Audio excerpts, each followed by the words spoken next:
Hey shoppers, today I'm going to unbox for you the Lancome Prep and Hydrate Primer.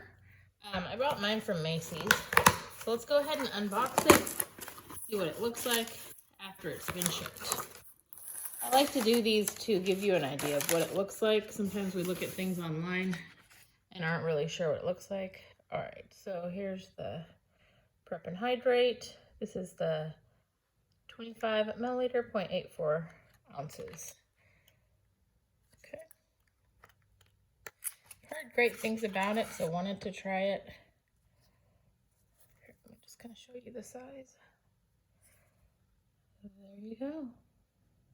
And this is a primer that you put on before your makeup to help your makeup go on smoothly and hopefully stay on a little longer while offering some hydration. So I'm excited to try it.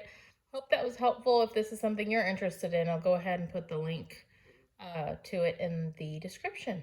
Thanks for watching.